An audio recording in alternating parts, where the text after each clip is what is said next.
Саламатсыздар ма, құрметті оқушылар. Бүгін біз алгебра сынып 2-де 172-ші есепті шығарамыз. Бұл жерде есепті қалай шығару керек. Мына жерде бірінші есепте бірінші теңдеуді ортақ бөлім береміз. Яғни мына жерге x плюс y түссе, мына жерге x минус y түседі. Ал мына жерге екеуі де түседі. Яғни x плюс y және x минус y. Енді не істейміз? Осыларды шығарып аламыз.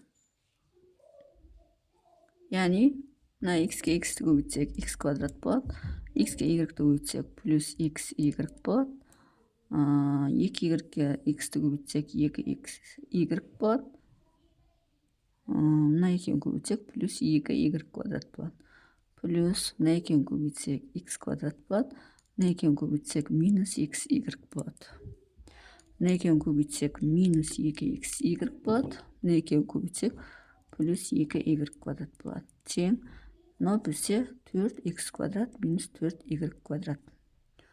Осылай болады. Енді не істейміз? Ұқсас мүшелерді қосамыз. Мына x квадрат пен x квадрат 2x квадрат болады. Сонда 2x квадрат xy пен мына екеуі 3xy. Так, мына xy пен мына минус xy жойылады. Мына 2xy пен мына минус 2xy жойылады. 2y квадрат қалады, сосын 2y квадрат плюс 4y квадрат болады. Енді мына жақтағы 4x квадрат теңдігін сол жағына өткіземіз. Минус 4x квадрат болады. Минус 4y квадрат өткізсек, плюс 4y квадрат, яғни таңбалар өзгеріп кетеді. Тең 0 болады. Енді бұл жерде мына жерде x квадрат плюс xy плюс y тең 21 деген қалады. Енді не істейміз? 2x квадратқа минус 4x квадрат тағы қосамыз. Сонда минус 2x квадрат болады. 4y квадрат 4y квадрат қоссақ 8y квадрат болады. Тең 0 болады. Мына жерде x квадрат плюс xy плюс y тең 21 болады. Енді осы жерде мына жерде минус 2-ні жақшаның сыртына шығарып жіберсек, онда x квадрат минус 4y квадрат тең 0 болады.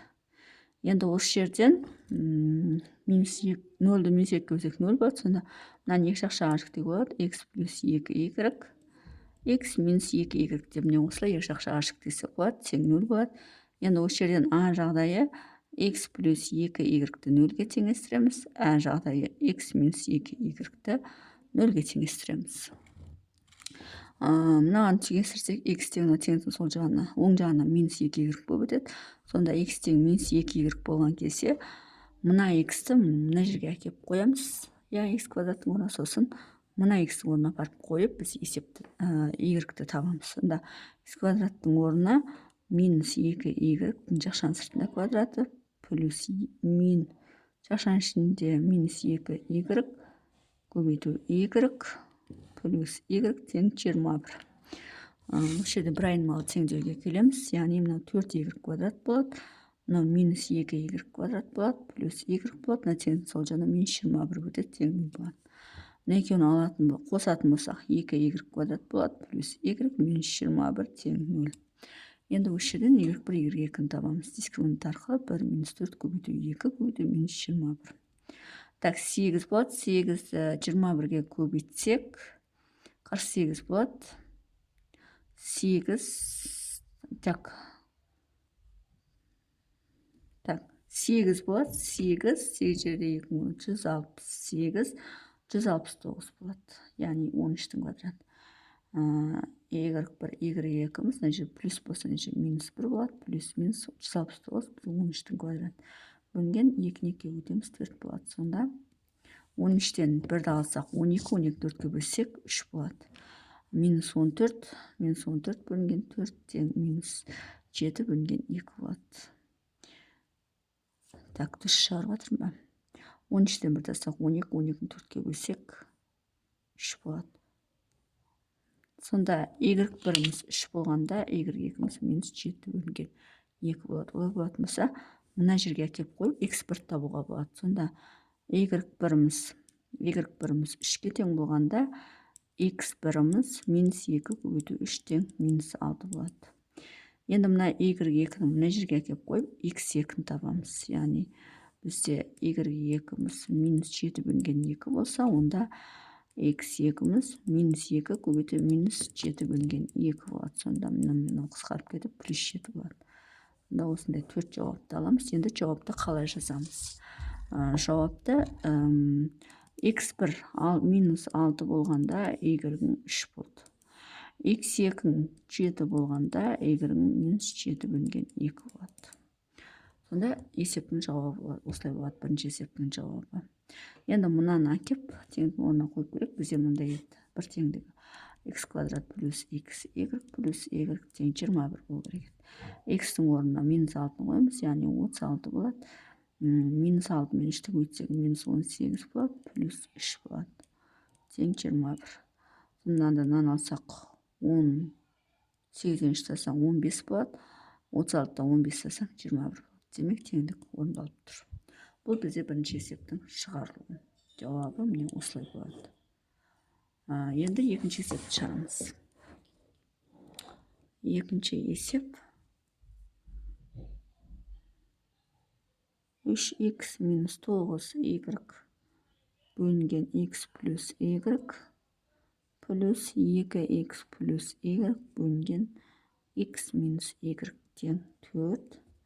X квадрат минус y квадрат тең 48. Енді не істейміз? Тағы да ортақ бөлім береміз. Яғни мына жерге x минус y түседі, мына жерге x плюс y түседі, мына жерге x квадрат минус y квадрат түседі. Енді көбейтеміз. 3-ті x-ке көбейтеміз, 3x квадрат болады. 3-ті x-ті y-ге көбейтеміз, минус 3xy болады.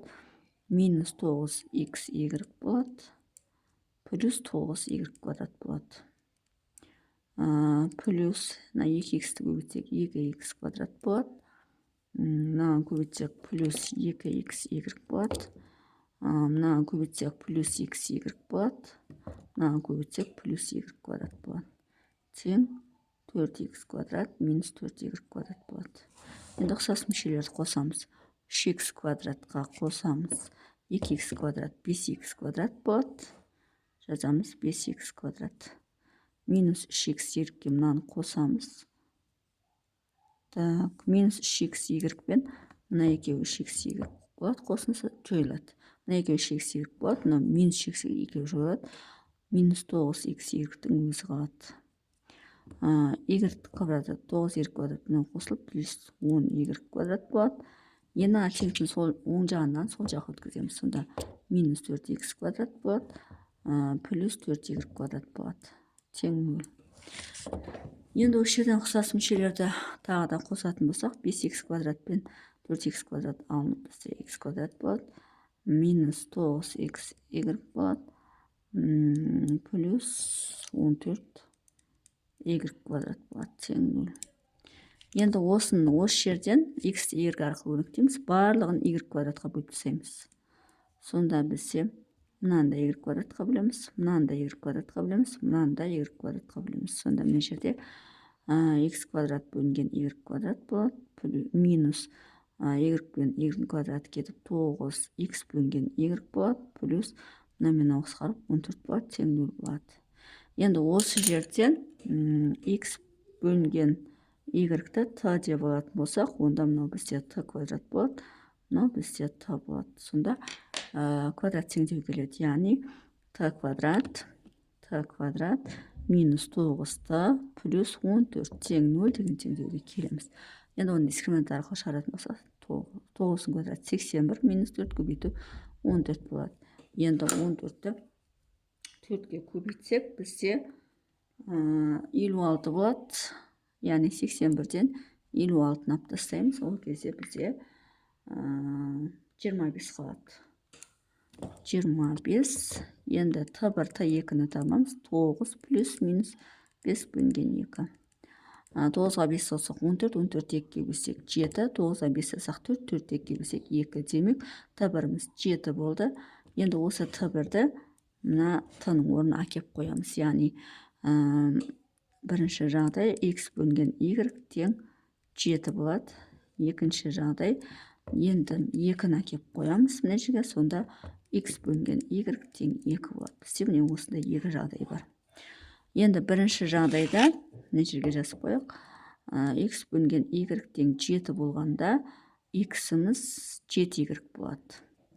X-іміз 7y болса, онда ол 7y-ті мына x-тің орнына әкеліп, y арқылы y тауып алсақ болады. Яғни 7y мына жерге әкеліп қойсақ, 7y-тің квадраты азайту y квадрат тең 48. Мынау 49y квадрат болады. Алсақ 48y квадрат болады, тең 48 болады. Олай болатын болса, y квадрат тең 2. Екі жақты да 48-ге бөлсек 1 қалады. Сонда y тең плюс минус 1 болады. Олай болатын болса, мына жерде плюс минус 1-ді мына жерге қойсақ, онда x тең плюс минус 1 болады. 7 болады. 1-ді көбейтсек. Сонда бірінші, төртінші жауап міне осылай болады. Яғни y 1 болғанда x 7, y минус 1 болғанда y минус 7.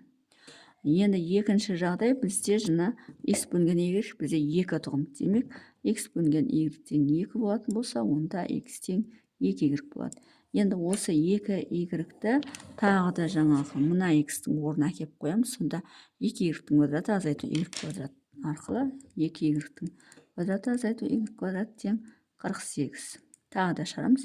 2-нің квадраты бізде 4. 4y квадрат минус y квадрат тең 48 болады.